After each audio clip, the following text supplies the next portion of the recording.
Kalingap Rab at Kalingap Edo nagtampuhan nga ba ng dahil kay Bianzi?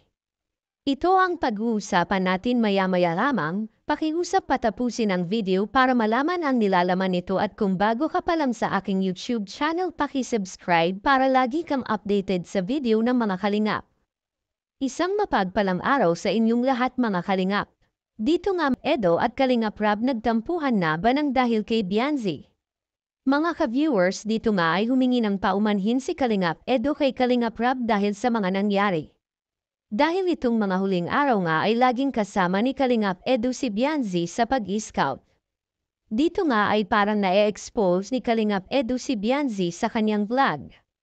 Kasi di ba mga kalingap ang problem ni Kalingap Edo kay Kalingap Rab ay hindi niya ipapakita si Bianzi sa kanyang vlog hindi kasi maiwasan na nahahadjap si Bianzi sa kanyang vlog.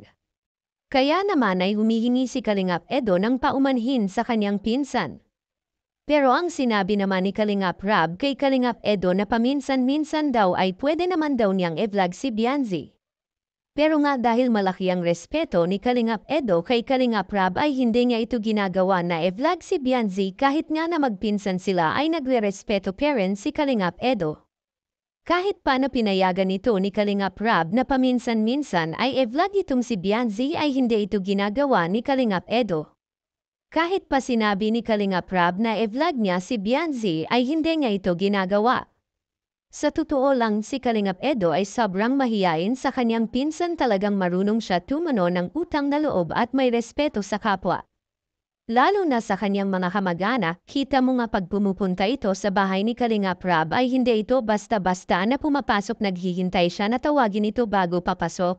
Kaya nga sa ugali na pinapakita ni Kalingap Edo ay maraming humahanga sa kanya isa na doon si Bianzi dahil alam ni Bianzi ang ugali ni Edo. Kaya nga siguro ay nahulog ang loob ni Bianzi dahil sa taglay na ugali ni Kalingap Edo.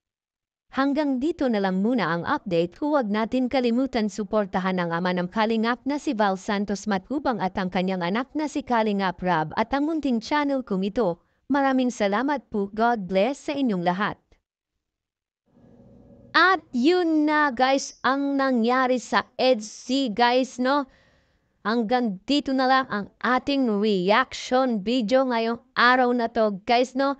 At kung bago ka pa lamang sa aking YouTube channel, please like and subscribe na rin po at pakipindot na rin po ang notification bell button para updated po sa mga ilalabas nating mga reaction video mga kalingap no. At suportaan po natin ang buong kalingap na si Kuya Val Santos Matubang, Ate Ana Vlogs, Kalingap Rab at buong kalingap team. At mga kalingap reactor guys no, hanggang dito na lang ang ating reaction video. Maraming salamat sa panonood. Stay tuned lagi at maraming salamat. I love you all. Mwah mwah. Chup chum. Bye bye.